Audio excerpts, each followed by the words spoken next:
కష్టంతో నన్ను కౌగలించుకున్నావా? నా తల్లులిద్దరికీ నిలయమైన నీ గుండెలపైకి నన్ను చేర్చుకున్నావా? నాతో పలికించుకున్న ఈ కీర్తనలకు ప్రతిఫలంగా ఇంత పెద్ద కూలి ముట్ట చెప్పావా? నా జన్మ సాగించింది, చరితార్థమైంది. ఏడుకొండలవాడా, ఇదిగో ఇదిగో నీ సొమ్ము 32,000 సంకీర్తనలు నిధి. ఈ చిరుకవిత నీ హృదయ భండారంలో భద్రంగా దాచుకో. నీ పాదాలకు తగనే చేసిన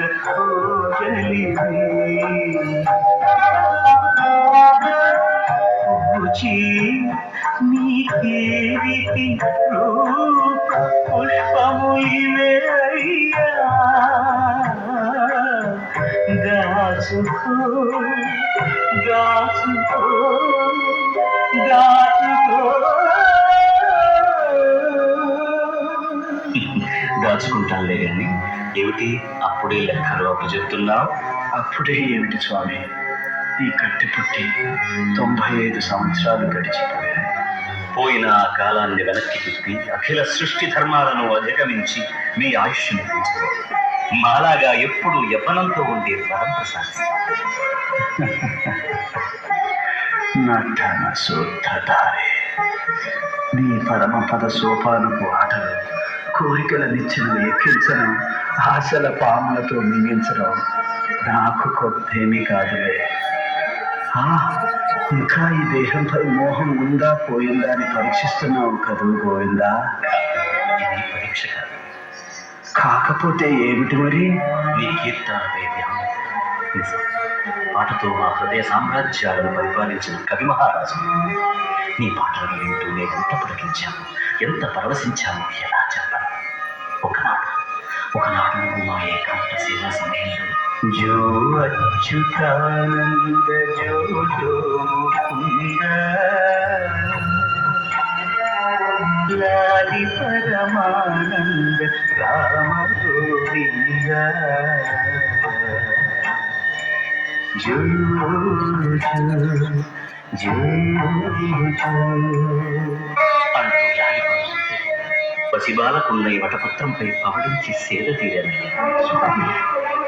నా పాట ఒక్క పాట ఏమిటి, ఇంకొకనాడు మా దేవేరులకు మంగళ నీరాజనాలు సమర్పిస్తూ మరో అద్భుత కీర్తన ఆలపించాం. ఆ కీర్తన పద్మ పద్మ ఏమిటది?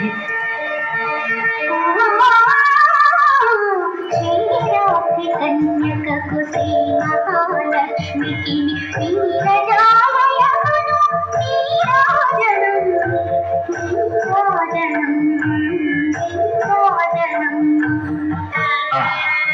ఆ కీర్తనకి ఏమిచ్చి రుణం తీసుకోగలం?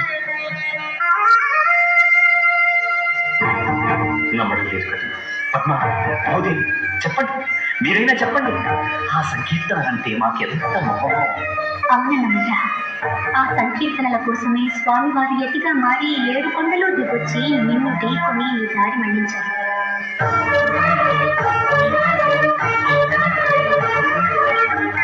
సంకీర్తనలకు వశులైతే స్వయంగా పురోహితులై నీ పెళ్లి జరిపించారు.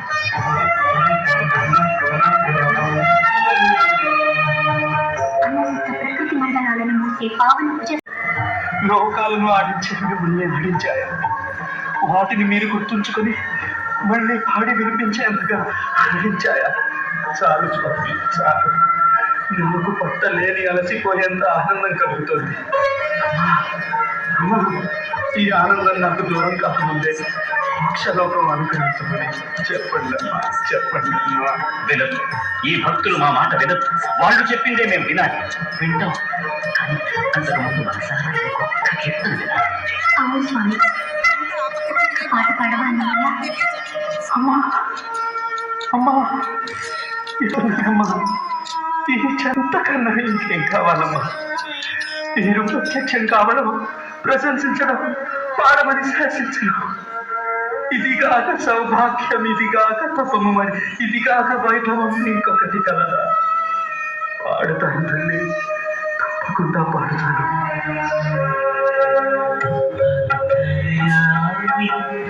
అలసిపోయి సొలసితి ఇంతట నీ శరణిదే చొచ్చితిని అంతర్యామి అలసితి